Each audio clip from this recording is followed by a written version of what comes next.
Hello, and welcome to 97.9 Unity Radio. This is the Rebel Republic. I am your host, the best radio and podcast host in the universe, Steve Cully. And with me tonight, the man himself, the voice of reason, the man who can't go to the bank and pay with joy. Thank you. Frank Cristiano. Finally acknowledging me as the voice of reason, which I am. You're the voice of which reason. I totally am. I totally am. You are the voice of reason. You are the voice of reason. And I will give you credit for that because you did admit that if there was a certain candidate that you would vote across party lines. Yeah, but why wouldn't I? I mean, if I'm not enthralled with the candidate that's on my party's line and there's someone that makes more sense, and my kind of sense is spelled CENTS, then why wouldn't I? I mean, I would definitely have to cross lines. Yeah, no, I agree. So the big news last night was Kamala's interview with CNN. Certain people called it a disgrace to journalism. I bet you they weren't Democrats. They said that the questions were soft. Yeah. The follow-ups were non-existent. Sure. And they didn't cover any topics. There are enough topics. Tell me something before you get into it. When has there ever been a media interview where a liberal or Democratic candidate or politician has been pressed on the issue? No, they never get pressed. And I'm not saying like, oh, please follow it up. When I'm saying getting pressed, getting grilled on the issues. There hasn't. And maybe recently at the end, towards when Joe Biden was just fading out into oblivion with his brain, maybe at that point in time, they were, trying to get a little more out of the president. But it's never on an angle of them being pressed, as opposed to, oh my God, if you're a conservative candidate, you're under fire no matter who you are. You are under fire 24/7. Right. So that's where that media bias comes into. And anybody says it's not true is totally blind to the whole situation. You got your horse blinders on, take them off, take a step into reality, look at how things are phrased and how they're angled towards people they like and people they don't like.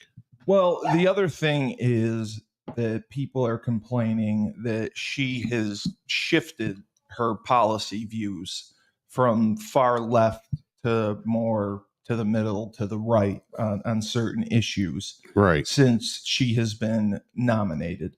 Now, she had 40 days to prepare for this interview. Sure.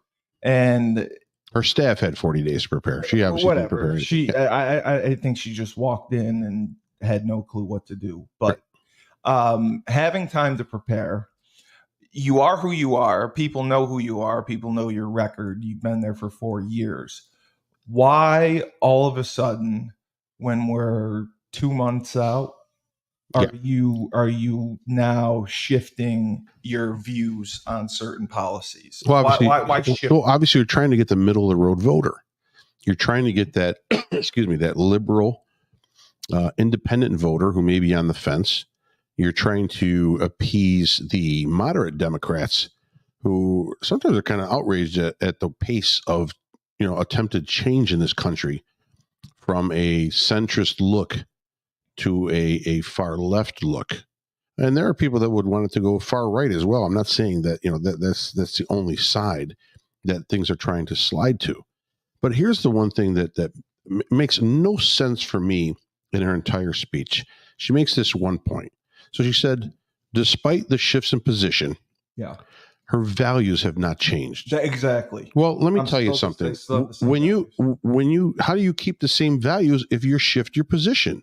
You don't. Your values have changed. Your values have changed. If you shift a position, your values have changed. Oh, significantly. Right. So, and so there's no way to appease that statement. There's no way to make that statement look good. Bottom line, that statement throws everything that she did in that interview out the door, because she's telling you straight up that despite the shift in positions, her values have not changed. She's fighting for middle class America. But she proposes no signings, no declarations, no presidential. What do they call those? So the bills or the things that pass right away to sign into office. Right. Upon her being elected president, all she does is she gives you the same angle and feelings of everything will be okay. We're just going to take from corporations and we're going to spread it out amongst everyone, which it's been tried before and it does not work. No, it doesn't at all. The biggest concern that people had was her view on the illegal immigrants. Before, she had said, and this has been 10 years in the making, that she didn't see it as a crime to be an illegal immigrant and she wouldn't prosecute them. Correct. Now, all of a sudden, she is taking a much stronger stance on that, saying that if you are an illegal and we catch you, you will be prosecuted. I am not going to let that go. It is against the law. I would be shocked to see that happen if she gained access to being the head boss of this administration, in her administration as president. I would be shocked to see that. I would be shocked to understand any of the things that she is saying. Even when Joe Biden was there too, same thing. We are talking about a group of people that in 2019, 18, 19, all the way through, complained, cried, whined, went to the border and said that we cannot have a wall. Well, first of all, what is your wall going to stop? Who are you trying to keep out? Right. How high are you going to make it? How much money is it going to cost? And they from the pictures of the Obama administration with kids in cages that they slapped on Trump's back, they're now coming up the last, all the way until 2020 with, we cannot have a border wall. We're taking it down. We are not funding any more construction of it, and it'll come down. 2, within the last, 3 weeks, now she said that she supports more funding to the border wall and continued construction of the border wall. Yep. She supports, she's against the illegal immigrants now, that if you are illegal, you're going to be prosecuted for being an illegal immigrant. So right there, you can see how her values have not changed. Not at all. Unless she's lying through her teeth. Not at all. Right? Not at all. So, that's all she's doing. So I can't understand, again, how people don't see this. It's so clear. Bottom line, you're not voting for Kamala Harris. You're not voting for liberal policies. You're not voting for policy. The only policy I see people voting for, and I know our cohort here will be on soon, he disagrees a little bit. But I think the only major point that many people are voting for is the abortion issue. I think the abortion issue is one where that sort of crossed the line once it went to the states, and once the Supreme Court overturned the Roe v. Wade decision of making it federal. So I can see that as term. But bottom line, you are voting for one thing and one thing only. You are voting for your hatred of Donald Trump. You are voting for your hatred of Donald Trump. As my dog approves right in my background, they approve it as well. You're voting for your hatred of Donald Trump. You wish Donald Trump would go away. When you have people that say, man, that assassination attempt, too bad, too bad it missed. Yeah, too bad it missed. Too bad it missed. When you're saying that, you've hit rock bottom in your life. Well, not in someone else's. As a person, that's because that's taking it too far. People are arguing over politics, whether it's a Democrat or a Republican or an independent who is your president. Their policies mean nothing to the average citizen. Not at all. Their policies mean nothing to the average citizen. Your local politicians are the ones who make policy that have more effect on you than the national politician. So take a step back, relax. Maybe you don't like the guy. That's cool. Don't vote for him. I got you 100%. I'm telling you right now, there's a lot of people that are not commenting on who they're going to vote for, and they're going to vote for Donald Trump. They're going to vote for Donald Trump because the sensibility has finally come into the hearts of many people, and they realize that another 4 years of what we're having, and they can say the economy's been better. They can say the economy's back to where it is. They can say that inflation is coming down. You can say that. Well, you can say whatever you want. You can spew. Yeah. You can spew whatever numbers you want. Okay. Bottom line, I can make anything look pretty, but the reality is right now, it's not. Yeah. It's okay. Listen, Yeah, you can dress it up. if you're out in a big city and you're making $300,000 a year as a chip head and everything is fine, that's good for you. But the people I deal with day to day, that I see day to day, that come in to eat or that come in to talk, they're having a hard time. They're realizing that more and more things are too costly to them, have not come down to the point where it's affordable. It's a thing where, and everyone says, "We'll get a better job." Well, you know what? Where are these better jobs? I'd love to know. Where are these better jobs? Yeah. And if you're 50, where are these better jobs? Because you're going to go back and train now because some Micron puts a chip plant in your backyard. You're going to go back and train for something like that, right? So the options are small for people on that level, and the overeducated will argue that, well, education is where it's at. How many educated people were walking around a year ago with no job? Well, their life is education. They just keep going to school and get careerly educated. So that's what they do. They just get smarter and smarter, but nothing is ever done. Exactly. They'll stay in school 10 years. There are jobs. If you have no job and you're really smart, pick up a shovel. Be smart and make some money and pay your bills.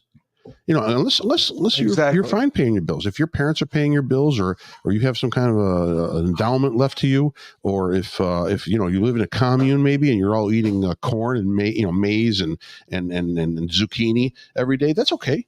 I got that too. But bottom line, if you're that smart and you're telling other people to get a job, then you don't understand the realities of society. You don't understand the realities of people's inner workings. You don't understand money. You definitely don't understand money. You should take a step back and look and say, hey, listen, we need to cut inflation. It needs to go back. It needs to go back when we're paying, in this area alone, we're in central New York, paying $1,700, $1,800 a month for a 2-bedroom apartment. That's outrageous. Yeah. San Diego, California, my friend just rented an apartment, 2-bedroom apartment, $6,200 a month. $6,200 a month in a nice neighborhood, but $6,200 a month. Why wouldn't you just get a mortgage? Why wouldn't you leave California? I'd rather live in Montana somewhere in a hole. Yeah. So the idea is you have to look at these things, and here's where other people are fooled too. Inflation's coming down. Let's say a carton of eggs cost $2, and then it went up to $6, and now it's back down to $4. Inflation hasn't come down. It hasn't come back to where it should be. No, they've raised it 100% on you. You're paying 100% more than you were at the time it was $2. Yeah, it just went back. Right, and now that $4 price, that's going to be the sticking point. Yeah. That's not going to go down. Yeah. It's not going to go below that, unless there's some kind of oversupply of whatever they're selling. It's still inflated. Right. It's still inflated. So you have to realize now you're stuck with a higher cost of living across the board for everything that we deal with. Tell me insurance on your vehicle, insurance on your home, insurance on your business, whether it be fire for your house or protection. Where have those costs gone? And why is that up higher? Yeah. Why is that up higher? What's the reasoning? Yeah. What's the reason? Well, the reasoning they have to make more money. Well, they got to make more money because they got to pay their employees more. Yeah. They got to pay their employees more, and everyone's going to say they got to pay their CEO more. Listen, 5 or 10 million more to the guy at the top does not balance out what they have to pay at the bottom, and the bottom people need to get paid. I'm totally in favor of that. I'm not, but what is fair? What is enough? And when does it stop? When does the bleeding stop? Yeah. And it's crazy that it continues to bleed and bleed and bleed, and it's going to bleed us dry, unfortunately. What the country needs realistically, we don't need a Republican. We don't need a Democrat. We need a good CPA. We need an accountant. We need an accountant to go in and just start throwing policies and budget lines out. And budget lines. But if people could look at budget lines and see what we spend, not here, but in overseas, it's incredible, hundreds of millions, if not millions, hundreds of billions of dollars that we spend overseas, and most of it is just given away. It's given away to appease, so either someone doesn't start a problem overseas, or someone doesn't start a cause against the U.S., or someone doesn't spy on the, it's bribe, it's hush money. Basically, that's what we're paying out of our national budget. But that's something that we've always felt the need to do, is police the world. Right. And we don't take care of ourselves first. We'll take care of another country. That's the whole thing. If you're not stable inside your country, we're not stable inside the country right now. No, we're not stable inside the. We're not stable with housing. We need housing and affordable housing. Healthcare. We're not stable with. We're definitely not stable with healthcare. No. Right. And the options for healthcare. We're not stable with pricing, and a price fix is not going to be the answer. No. Competition needs to happen. Okay, so if someone's charging more and you go to buy it from someone that's charging less. Problem is some people can't get to where they're charging less. So there's got to be some sort of structure to the inflation problem that will bring it down across the board. Okay, and we also have a problem. I think we have a problem education wise. With the tuition costs? Well, that's beyond a doubt. I just took my kid to Syracuse University to take a look. Oh, and you want to pay $70,000? 70. Try like, I don't know. It was 64 for tuition and 18,000 for housing. Okay, yeah. So you're at 80 some odd thousand. Well, it's a private institution. Yeah, I don't care what it is. I don't care what education they give you. There's no way that you're going to make up if you're there for 4 years or 5 years. Normally, you come out in debt. You're not going to make up $400,000 and another 10 grand a year, 15 grand a year in just expenditures from living there. And that's why young people, when they get out of college, they won't take the jobs that pay $40,000. They won't take it. That's all that's there. I should be making more. That's all that's there. Now, listen, some schools are good at placement. Okay? Yeah, they work with companies, they work with alumni, and they're good at placement of that. But not everybody's going to get placed. No. So there's going to be a lot of people who owe a lot of money floating around with no job. But we've taught our kids to not work hard. Remember, you hear that saying we have right now? Work smarter, not harder. Work smarter, not harder. Right, work smarter, not harder. Don't put in all those hours. No, I mean, just be smart about live life. But now, everyone is like, work-life balance. No, anybody? No, not even that. It's like here's the biggest thing I see on Facebook streams, and anybody have a good carpenter? Yeah. Can anybody give me a reliable plumber? Yeah. What mechanic could fix your engine at an affordable price line? Who can I go to? We're struggling to find these laborers because no one wants to take the work because it actually involves physical labor. Yeah. You have to sweat a little bit, right? Yeah. And higher education has demeaned those positions. Right. I'm too good for that. They've demeaned those positions. Yeah. They've made those positions look like turd. Right. Right. And when something looks bad, you don't want to do it. You don't want to be part of it. Right. Right. You don't, like, a parent doesn't want to tell their friends, "Oh, my son's going to school to be a plumber." Right. He's going to be a plumber. Oh my God. Wow. Terrible. Sorry to hear that. Right. Yeah. Hey, right. They're giving you condolences on the kid like he just passed away. Yeah. Right. So now that's a great career. You're looking at it and you're like, we have no skilled labor. We have no skilled labor in the fields, in the trade fields that we need. Yeah. Right. So this is where I'm saying we're overeducated. We have taught in my son's school. The first thing is like, "Hey, where are you going? What college are you going to? What college are you going to?" And I'm sure that's not in every school. I understand completely. New Hartford is inner city. New Hartford's different. Inner city schools. Sometimes you got to be happy your kid just graduates because of the conflicts that are there and the problems that are there. But bottom line, right. But bottom line, everyone's going, where are you going to school? Where are you going to school? Where are you going to school? It's like constant 24-hour pressure on the kid to think that he has to go to college starting right now, which you don't have to do. There are many successful people who have not gone the higher education route and who are well off in society and well off financially and actually enjoying a good life, a great life.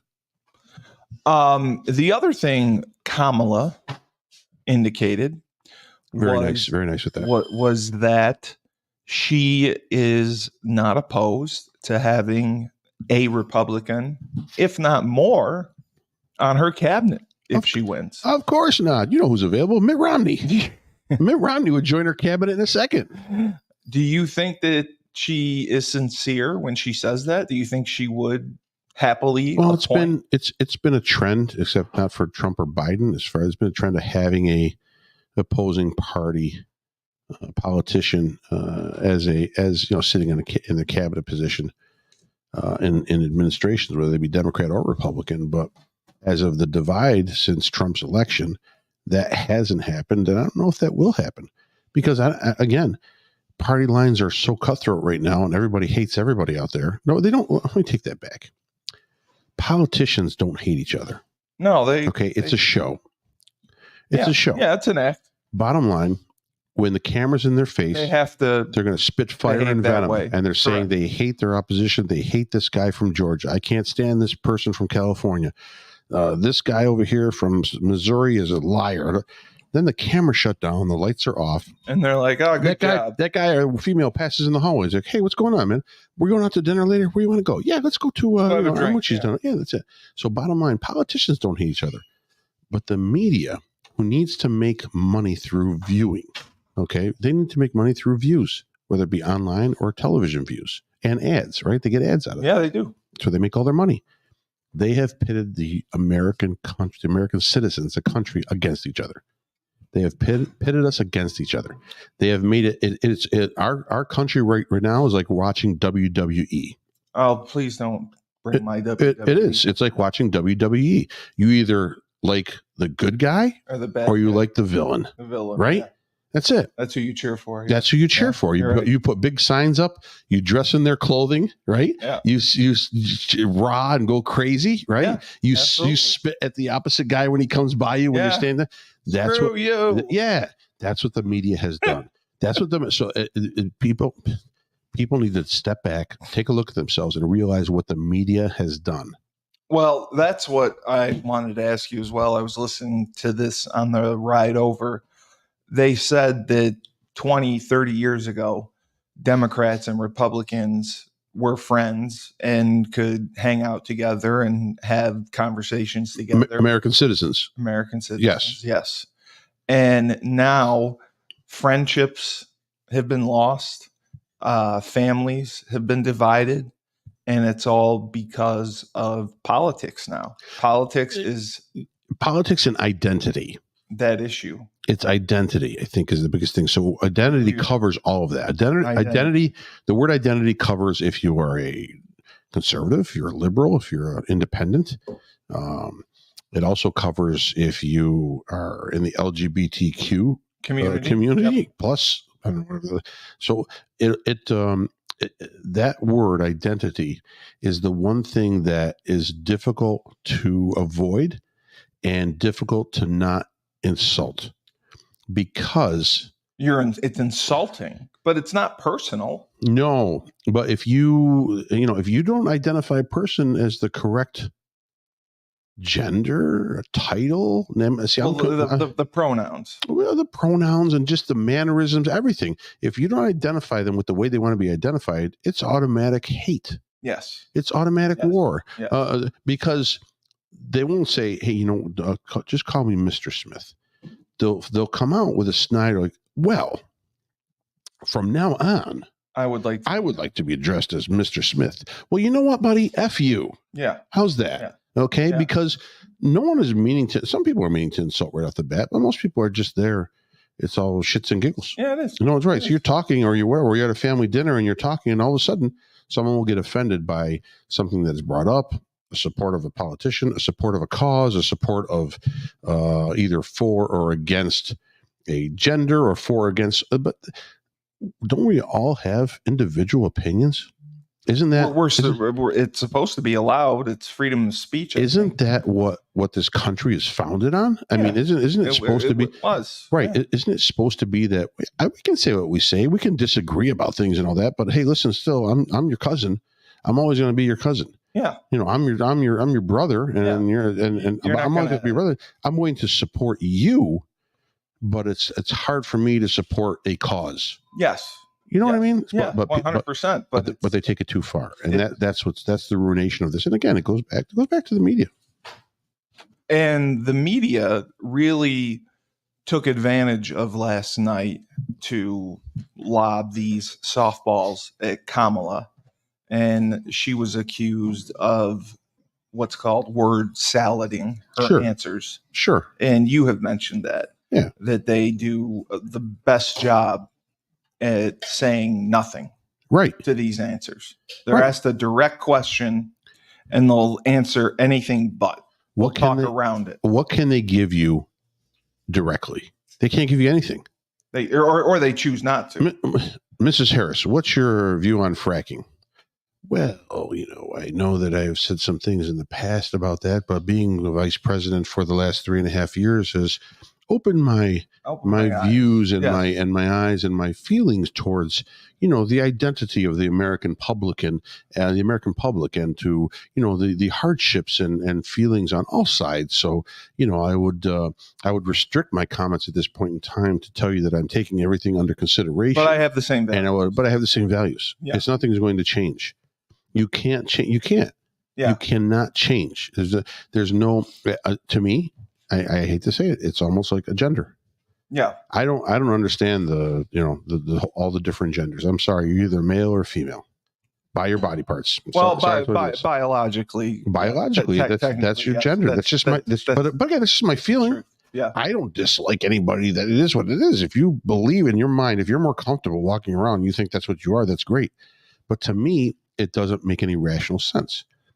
Same thing. Well, I think it's a mental health issue more than anything. Most likely, but I don't think but it's a to me, politics are the same. Politics are a lot of broadening your answer, right? Sure. You can't stay in line. It's got to be a broad because answer. You have to apply it to everyone. Because when you go against it, and in real politics, and they have it down on paper, and they can show that you're lying, it's real hard to get away from that unless you broaden your answer. Yeah, exactly. You can't step back from things like this. It's just incredible how a politician can step back from more than several years of believing one way, more than several years of running a country one way, and then all of a sudden, boom. Snap of a finger, we're going to turn everything around, right, and change, right. So that's what I just have. If you can't look at, again, if you can't support someone that you dislike so much, then don't support them. Vote your conscience. It is what it is. But man, if you can't see the pure hypocrisy, it's all hypocrisy from the left, okay. Whether with Biden or with Harris. Yeah. How do you believe anything Harris says after she said that Biden was fine and in great shape? Yeah. Yeah. She defended until the end. Anybody. Yeah. How do you believe it? Yeah. How do you believe it? How can you trust it? Right. And then now it's like, you got to go. Right. So you got to understand something. It's real hard. They knew. And I personally think that should be investigated. If all these people knew that he was struggling mentally, and who knows how long this could have gone on for, they're all accountable and responsible for allowing it to happen. And I know that they, you say he's a puppet and they're pulling his strings and telling him what to say and scripting everything. But if they knew that he was mentally deficient and deteriorating and had some sort of dementia or whatever, and allowed it to go on, I think there should be an investigation, and Congress should hold hearings and listen, dig in. Because that's dangerous. He's a puppet candidate. He put us in danger. Needed, just like Kamala Harris is a puppet candidate. She is the last second emergency. She's the third string quarterback. She's the third string quarterback. She had no action for 3.5 years, and now they have called her in. The third string. They've called her in cold off the bench to try to save the game. No, she didn't do anything. At least the backup has a clipboard in his hand and is talking to the guy through the microphone. That's true. So bottom line, they've called her in. Right. They've called her in to save the game. Yeah. She is here to save the country. She's got one drive. She's got to drive it down and score and win the game. The problem is she has no divisive plans in concrete to do any of this, except saying the same rhetoric of over and tax the rich, kill the corporations, tax the rich. Who's to blame? The rich. Who's to blame? The corporations. Who's to blame? The corporations. Who's to blame? The rich. It's after a while it gets old. Yes. Are they part of the problem? The corporations? The corporations are pretty big. I'm sure their goal is to make money. That's capitalism. I understand. They do employ a lot of people. These companies do employ and pay a lot of people. Now, we did have a question that came in from your last show from Lisa from Worcester. Lisa. Hi, Lisa. Lisa wanted to know if you believe Kamala would be running the same campaign now if she had been running the entire time? Would her campaign be exactly the same as it is now, or would it have been different if it was announced from the start that she was running? I think that it would have been different, because I think right now she's just force-fed what she has to say from the think tank of the DNC. So you don't think she necessarily either agrees with what she's saying? No, I don't think she does, because if she's backtracking on things like immigration, That which she she already stated, commented about, Right. if she's backtracking on things like the wall, which Right. she's commented about, Right. if she's what else has she backtracked about? There's probably 15 things, and I'm drawing a blank right now on others. But if she stepped away from the Green New Deal, the Green New Deal is something that her advisors have just said that they're going to not support. Right. Whereas in 2019, that was the cause. She was all about that was the cause. That was going to reduce the whole world's problem was going to be solved by the Green New Deal. Yes. So, bottom line, those are her policy thoughts. Those are what she was going to run on. That is what she believes in. That is what she supports. Whatever you sign is what you support. Exactly. And I think that she would have been far more far left than what you see right now. And it's hard to explain that, because we're already saying that she's far left, but she's pulling back on these policies that she was against to try to make it look like she's a little more moderate and to be a more hospitable face to someone who may be on the fence. I really find it hard to believe that there's anybody that's still on the fence for this election. I'm confused beyond a doubt. I think right now it's very cut and dry. You're either on one side or you're on the other side. RFK was a kind of neat little cool thing to allow people to say, hey man, I voted for there's my protest vote. But bottom line now, he's thrown his support for Trump. Tulsi Gabbard has thrown his support for Trump. Correct. Basically what you're going to see is union heads on TV say that they support Kamala Harris.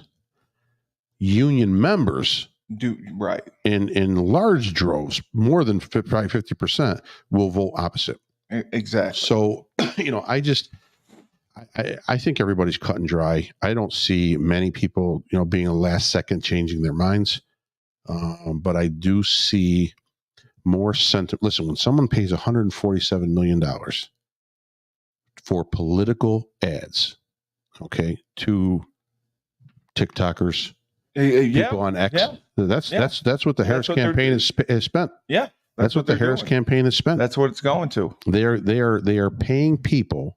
There was just an article out in the Post. I think it was yesterday, and I posted it.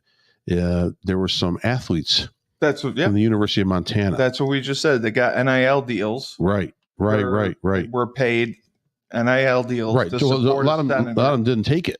Yeah. They refused to take it. They thought it was crossing the line. Right. And that was for not Kamala Harris, but for the state senator. Yeah. Right. For the state senator, yes. because he had been pro-trans and and women's athletics. So, and that's small money that they were throwing at these kids. There's hundreds of millions of dollars being thrown right now to people that will happily accept it to say something bad or derogatory about the opposing candidate. The influencers that get paid to post. Yeah, you've got so many viewers, so let's put that on there and then just debate people. And so get on there and debate, and it doesn't matter. So, and that creates even more hate and anger. So they think they're reaching out with all this advertisement. They're going to do better, but really is dividing the country even more. But from what I've looked at socially on social media and what I've looked at in print and what I've looked at in interviews isn't much print. Anyway. Yeah. Well, I mean, online print, but from the Post to Times to whatever I can get my hands on to read. I see a heavy swing towards Donald Trump. I'm not saying that because I like Donald Trump. I'm just saying I think the more that she is exposed and the more that she talks and Right. the more interviews Well, that she does, their convention, they had their euphoria. She's swinging. They had their euphoria. Right. They had their euphoria. It was a big They party. had their love fest. It was great. It looked Yeah. good. I'm telling you, they're very well organized on that. I got to admit, the Democratic Party is much more organized than the Republican Party. They do a great job. Is it because they have more members, or is No. it just because they organize? No. They know what sparks the public.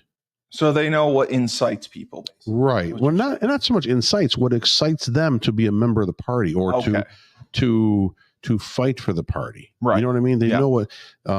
It's not waving the American flag. Yeah, they pulled out all the flags at the convention, little ones to hand out to everybody, and they waved them all. It's not that, though. It's more about showing people how much more compassionate they are. It's always compassion. And it's always compassion. Right. Yeah. It's always compassion. Yeah.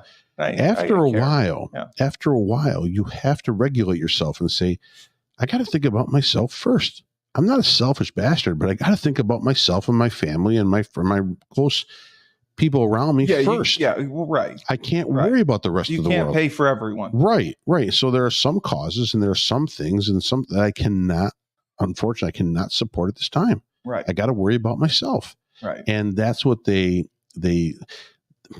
socialism is not about one person or 10 people, or it's about a collective. Socialism is about a collective. It's about everyone. Okay. For socialism to win, everyone has to play. Everyone has to contribute. Everyone has to be a part of it. So you can't leave a section out.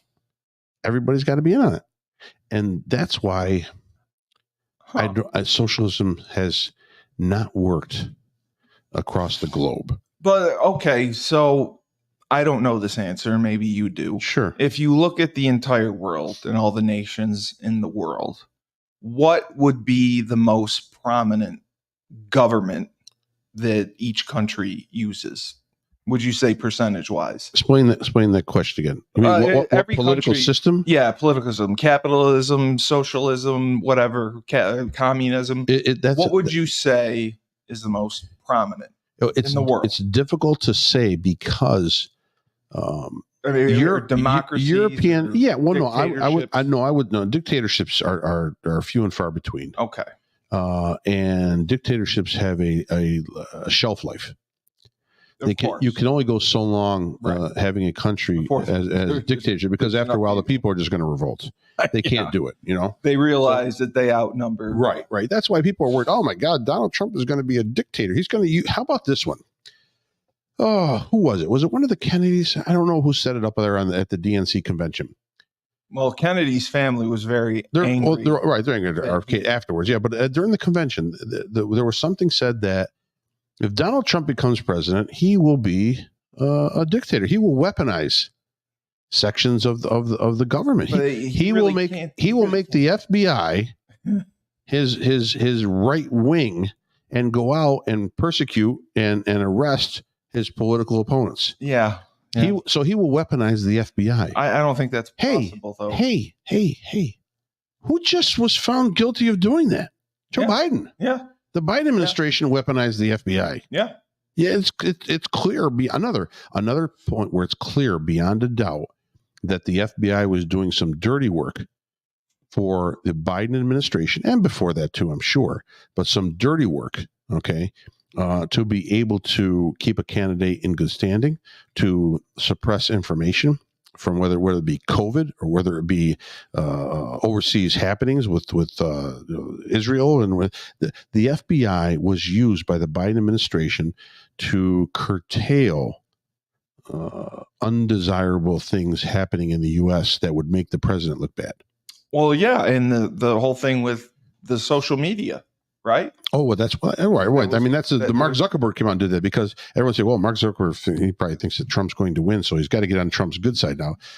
No, I think he just doesn't want to get caught once they were censoring. Right, because if the Republican Party does win, they're going to investigate everybody. There's going to be a commission. We're going to waste so much time investigating things. Yeah, we're going to waste so much time if a Republican wins in 24.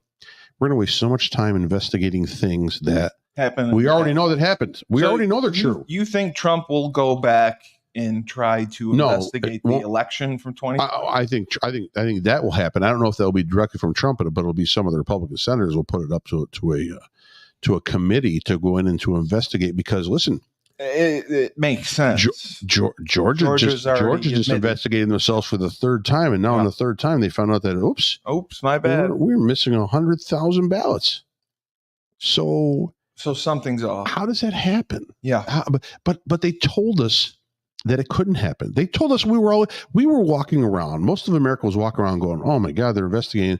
There's some kind of election." You could see it right there. I mean, 11,000 votes, and he was up, and then all of a sudden, here comes boom out of nowhere comes Joe Biden, and then we were walking around like zombies. We were like, "I can't believe it wasn't true," and now a year later, oh, it's true. Yeah. It's true. So where's the repercussions? Where's this been in the media? That's why I said. Where's Dana Bash? Yeah. Nobody's putting it out in front and center. Right. Where are these liberal? Where's MSNBC? Where's Rachel Maddow saying that Georgia just it should be the biggest news story. They effed up. Yeah. They effed up. The conservatives were right. There was some ballot tampering during this past election. Oops. And I believe the states, it was Georgia, Arizona, Pennsylvania were the three main. Carrie Lake almost was exiled because she was such a Donald Trump supporter and said that there was election fraud, and then Arizona backed and said there's no fraud. But you know what? If they found it in Georgia, what's to stop them from finding it in Arizona? Well, part of it is I don't think they want to find it either. No, nobody does right now. It's too late. What you're doing is throwing on the face of the electoral process. Right. You're making people not want to vote. Right. Because they feel their vote doesn't matter. It doesn't. Listen, 100,000 votes, 100,000 ballots disappear. It's impossible. Right. It's an impossibility. But that's such a high number. But the information is kept from people. And so people keep believing what they want to believe. That's why you have the conspiracy theorists and the flat earth thing. We did have a question from Enrique. Welcome, Enrique. Enrique wanted to know if now or ever, is there a possibility for a third-party candidate? No, because the money's too big.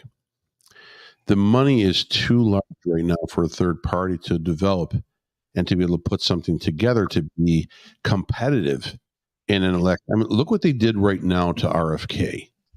Okay, so RFK declares that he's going to run as an independent. The DNC looks at RFK and says, you know what, here's the problem.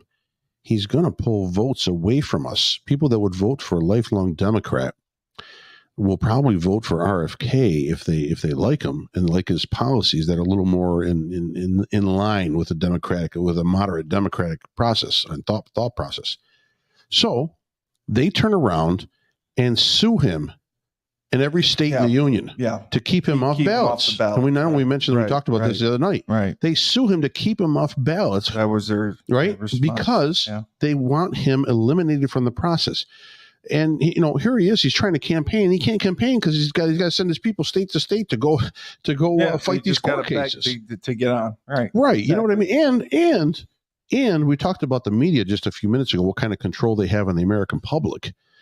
So since his announcement for his candidacy, he's had 2 interviews on network television as far as being able to talk about his policies and what he wants to put forward if he were elected as president of the United States. 2 interviews. That's it. 2 interviews. That's it. Yeah.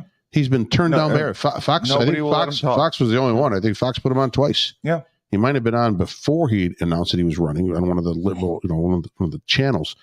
But 2 interviews. That's it. So think about the narrative control and the financial control that big parties, Democrat or Republican, can do. A third party is impossible right now. Impossible.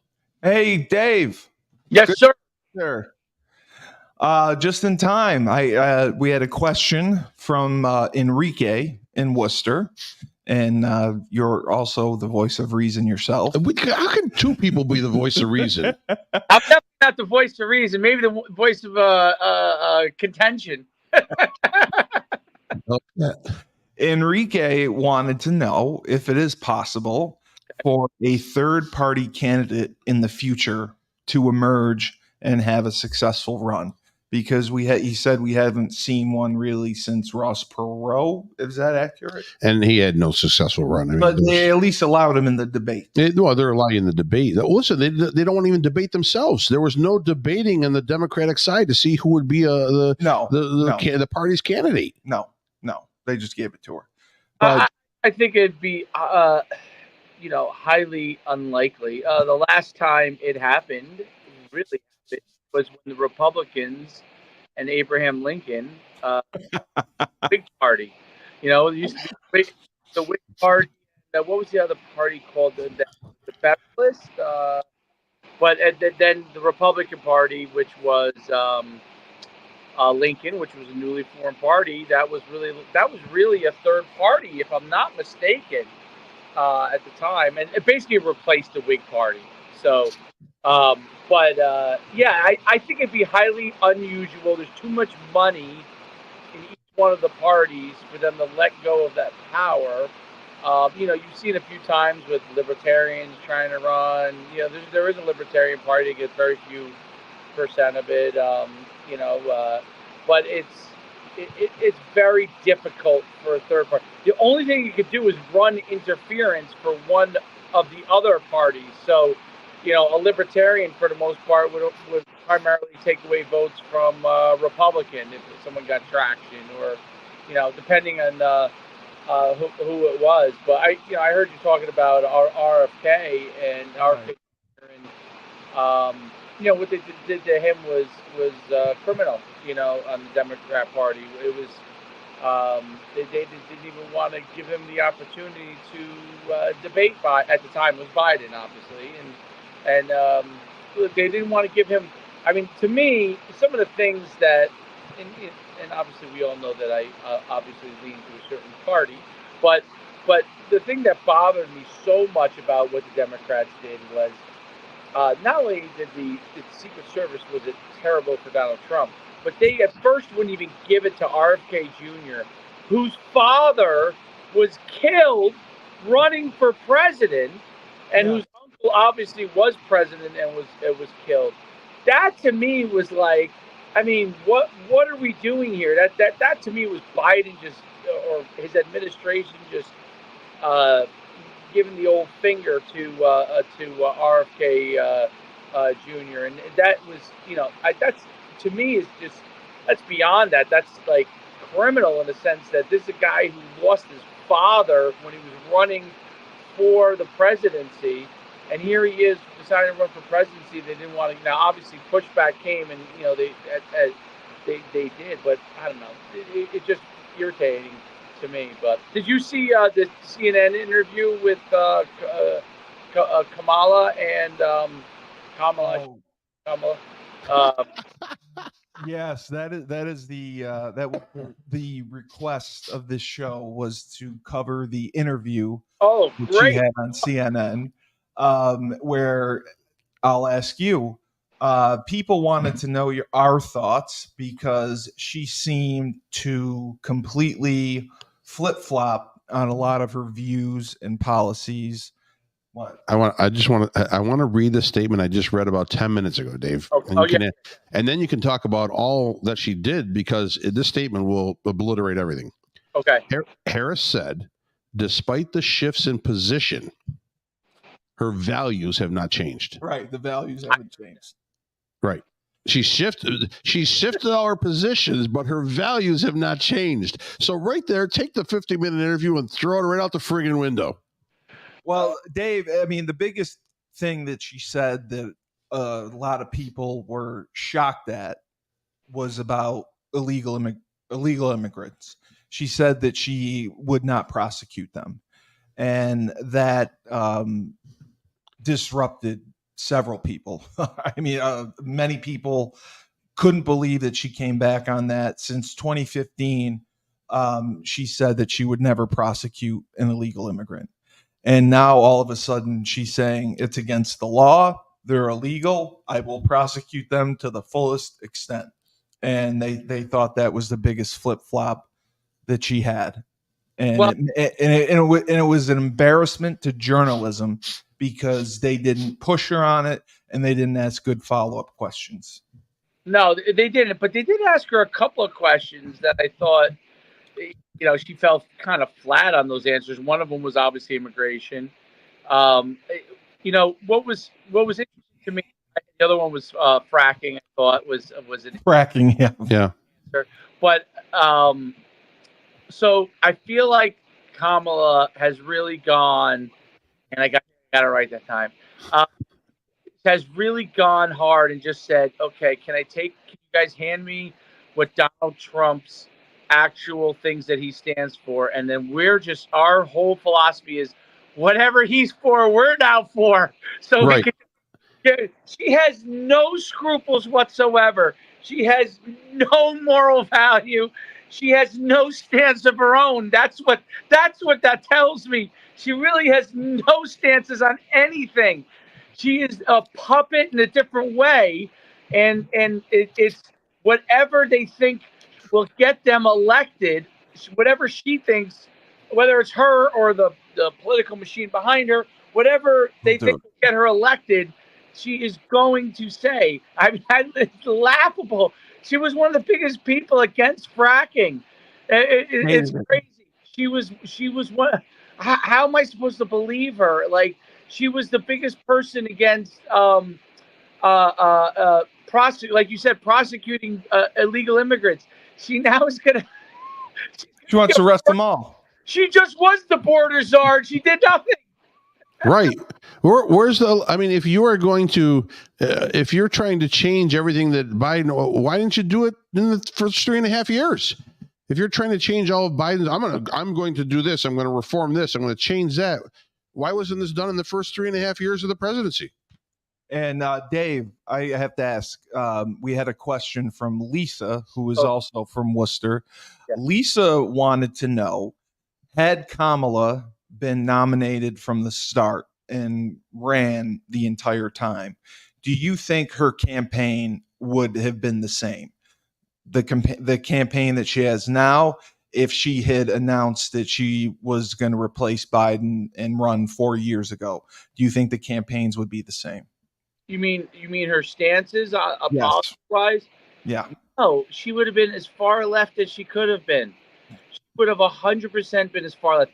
She has only shifted because they know what was going on with Biden, and because of they forced him out, which I'm amazed that still there isn't a person in the Democrat Party that says, I didn't vote for her. I didn't vote for her. Like, no one stands up at all. But anyway, the bottom line is that she would have been far left, which she is, okay, and she has shifted because she saw, or the party saw. I don't, it may be her, maybe the party. I don't know which one it is, but they saw that Biden in that debate struggled with all of those things, struggled to not just to answer those things, but the response from the public and the polls onto some of those things, and the things that have happened in places like New York. I mean, look at have you seen what's going on in Aurora, Colorado? Oh, it's a paradise. It's a renter's paradise in Aurora, Colorado. I didn't see what happened. You didn't see what happened on that? Well, they just had armed gang members of Venezuelans who are part of a Venezuelan gang in Aurora, Colorado, of all places, have taken over apartment complexes. And just to live there. And they're working on taking over the town. They're working on taking over the town. Right.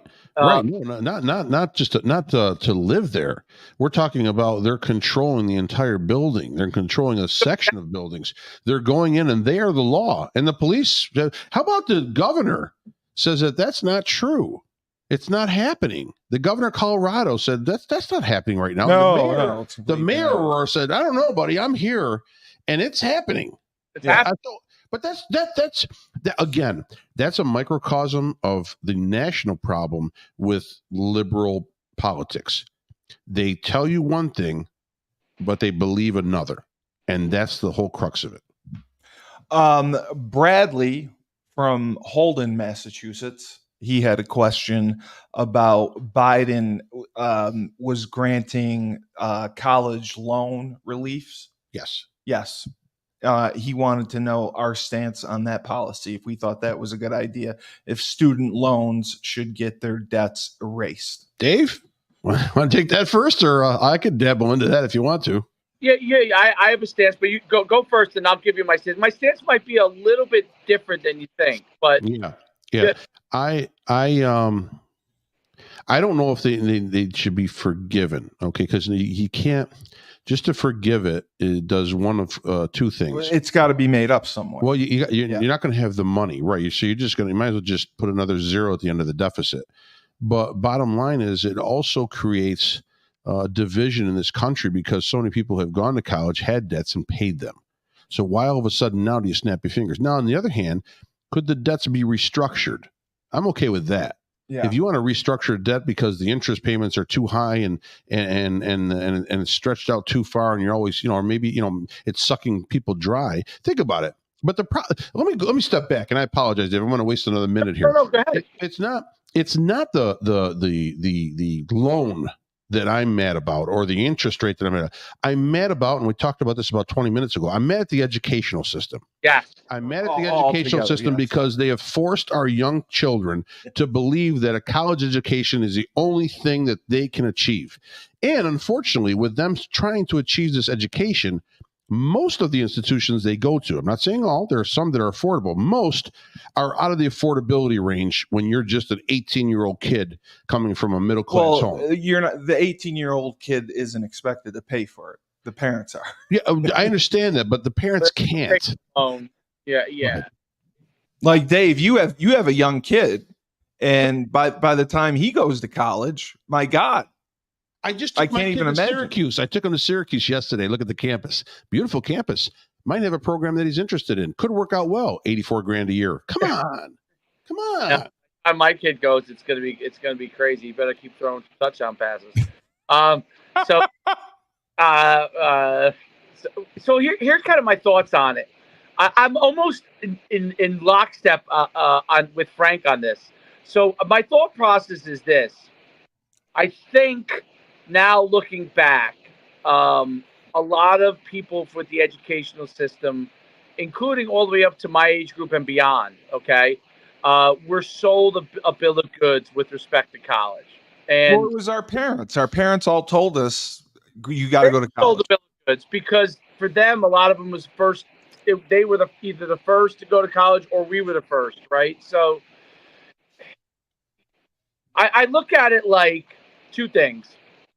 Number one, obviously it's your responsibility.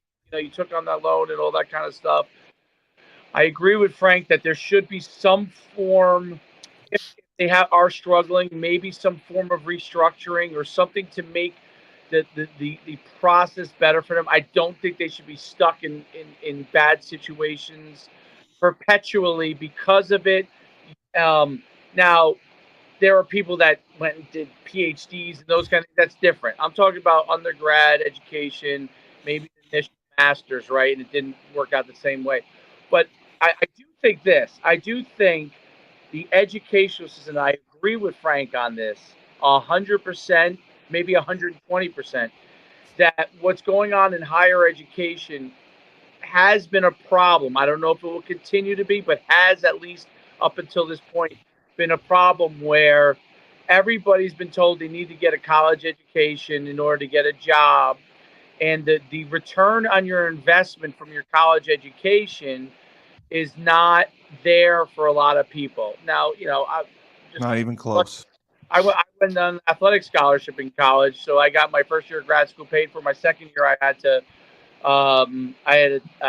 do something. I think I had to take out something. I think, but it was. But obviously, because I played football and I was able to take advantage of that for 5 years. But really, it is I think a tough situation for a lot of people. And the later you went to school, meaning 2010s and now 2020s, it's more and more of a burden for people, and it's something that they can't get out of until they're 70 years old in some cases, unless they really hit the jackpot job-wise. So That part, I do feel for it. I don't think you could just do a straight quote unquote bailout, and that's where Just give it the, away. Yeah. the tax thing becomes a problem. And I don't like the picking and choosing of who should get it forgiven either. I think, listen, if you're forgiving it for some, you can't just get forgiven for some and not forgiven for others. Like, what makes this group over here better than this other group? I'm not for that either. But I do understand it a little bit. So I do understand.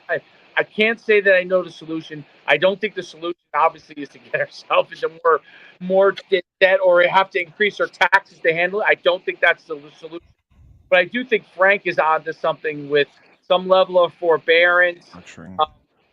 Um, maybe there's something that can allow them to, over time, like forgive a percentage from things they do, from maybe job wise or with respect to helping their communities and stuff like that. Maybe there are things you can do, but That would make sense too.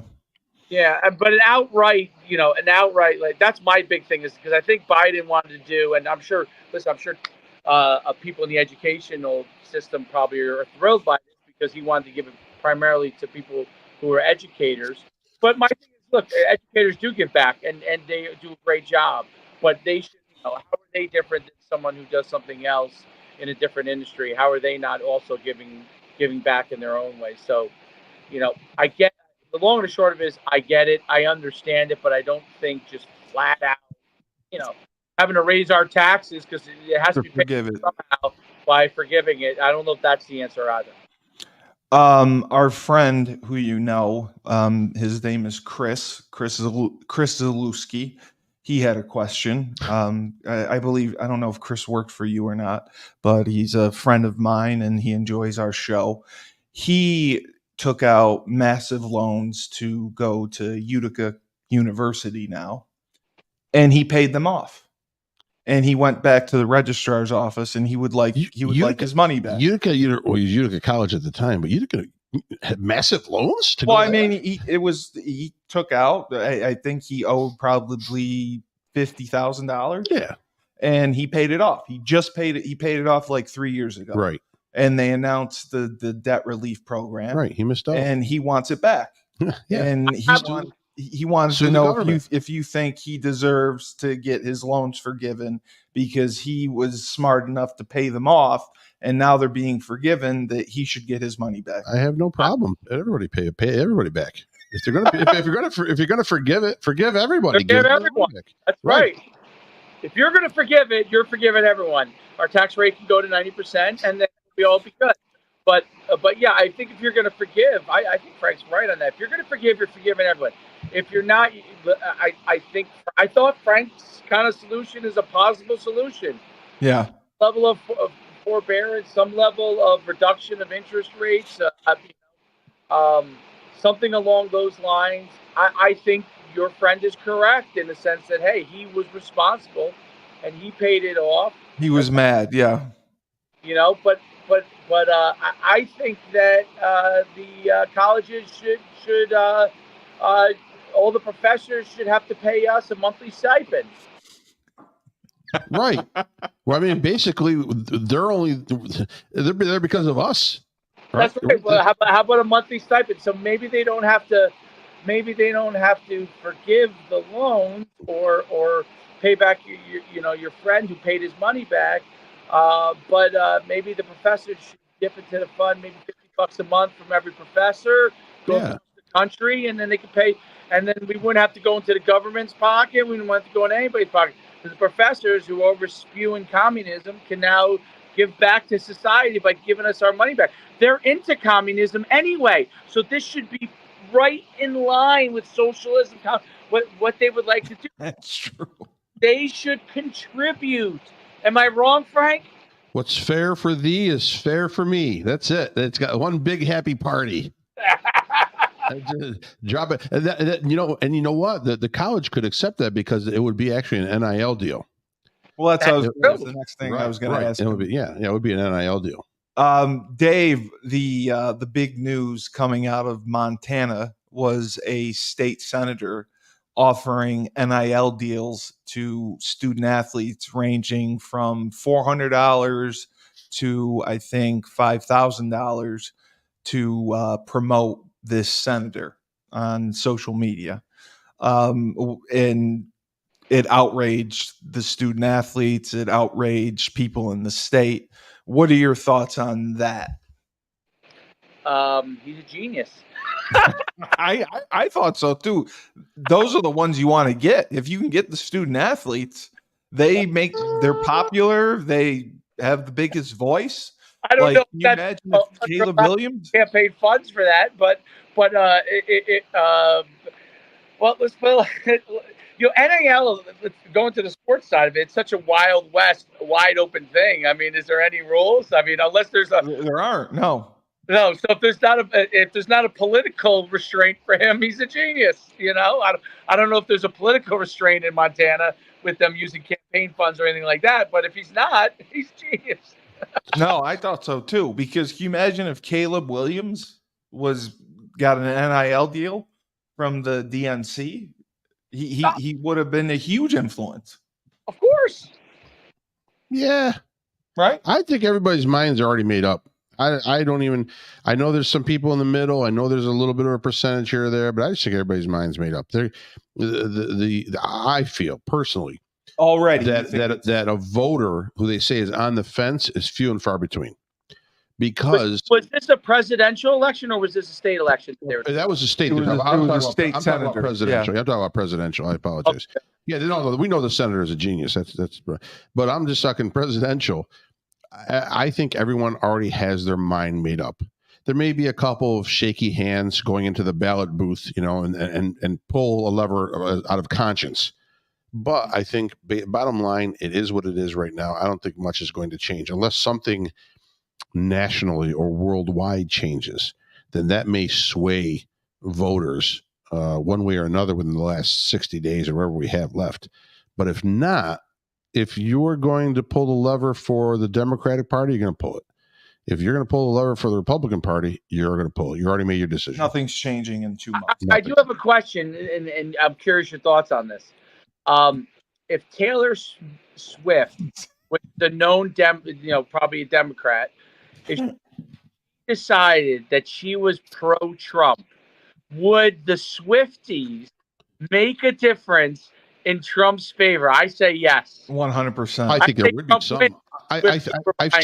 I've seen more and more social media posts right now about Swifties who are voting Republican. Yeah. So the feeling is don't segregate us. Don't block us out. We are Swifties, but we are going to vote Republican because we have to vote first our conscience. I've never seen a performer write a bill that's going to help me locally with my taxes, right? So exactly, bottom line, whoever you want to, performers, entertainers, musicians, actors, actresses, they have zero influence on your life besides what they do on your day-to-day life and what you pay. So bottom line, there are going to be people. There are people in the Swiftie camp that are going to vote Republican without a doubt, probably more than you think. Because I went to the Taylor Swift concert in in Philadelphia. I didn't go inside because I didn't want to pay $1,000 a ticket. I dropped people off, my wife and my son, and seeing who's walking in there, I know they're not liberal, they're not Democrats, but they're going to see a concert. So I think I'm telling you, man, the whole country is there's a fence, and everybody's on one side or the other. No, we know with the lions or with the sheep, right? Yeah. That's it, basically. No, we know that. Dave, one of the questions posed from Ernie was that he wanted to hear from both of you, was the debate that is coming up, I believe, in 2 weeks. Do you think the debate is going to finalize? And you had already said this, you think people are already finalized with their decision.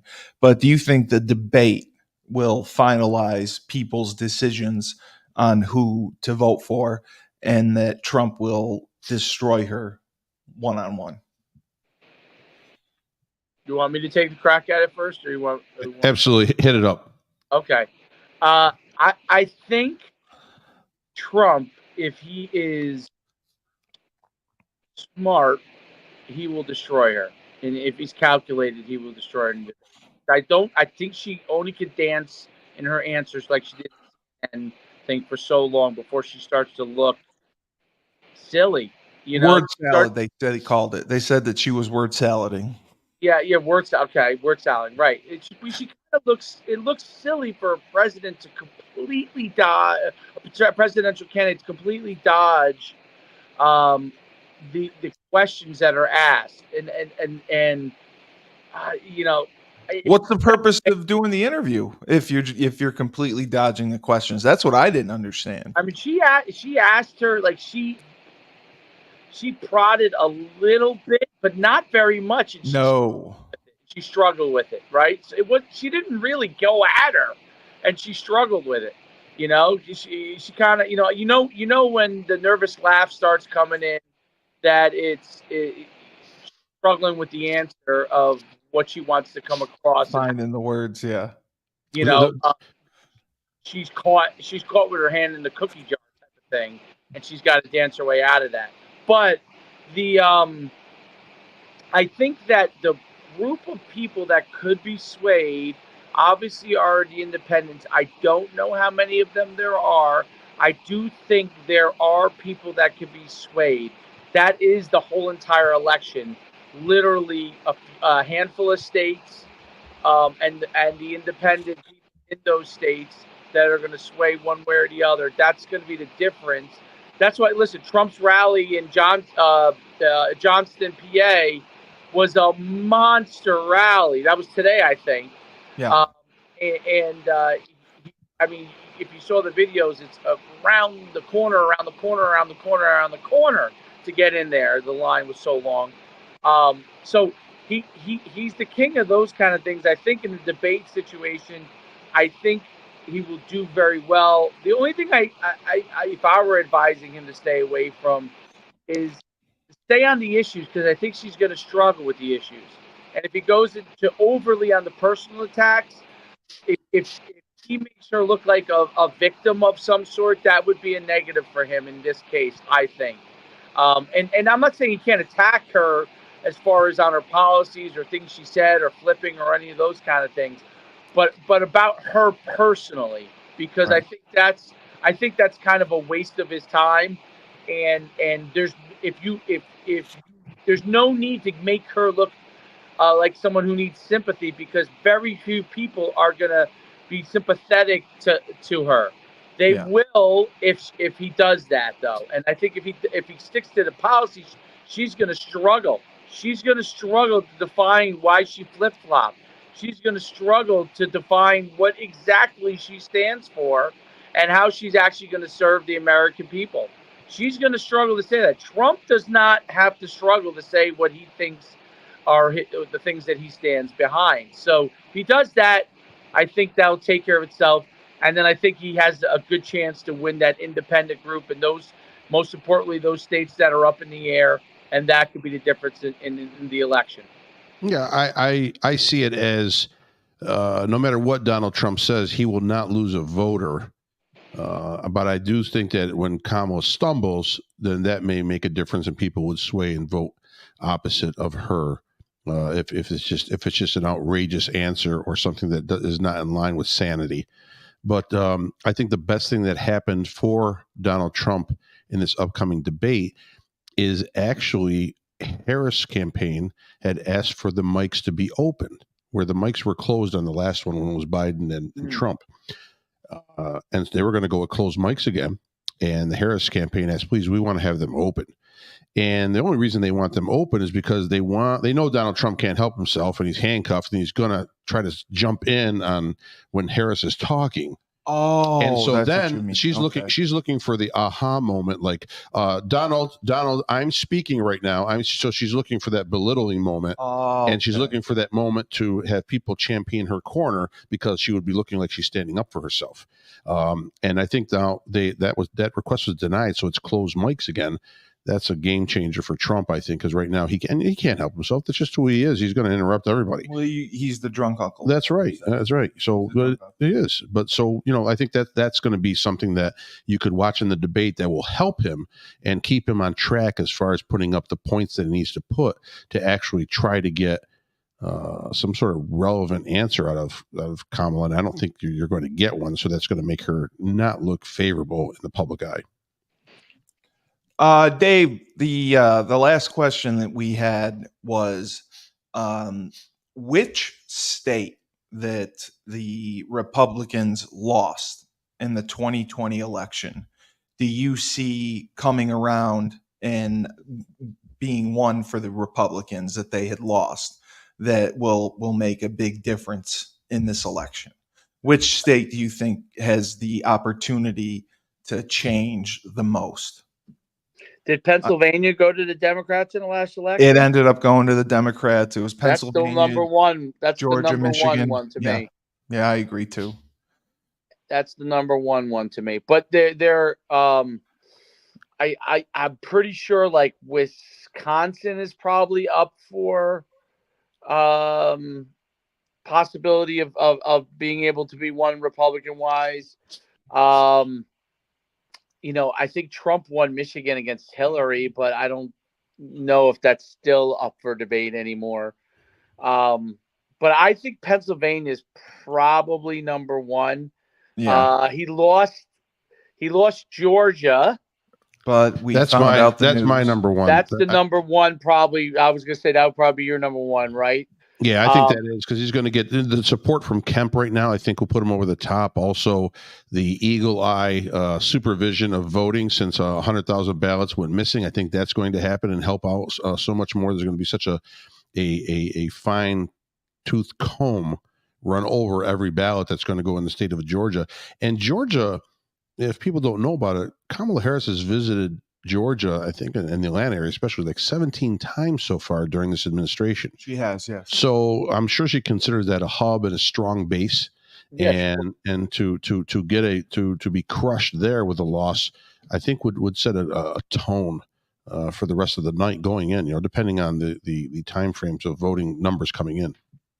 Right. Yeah, it's I think some other states.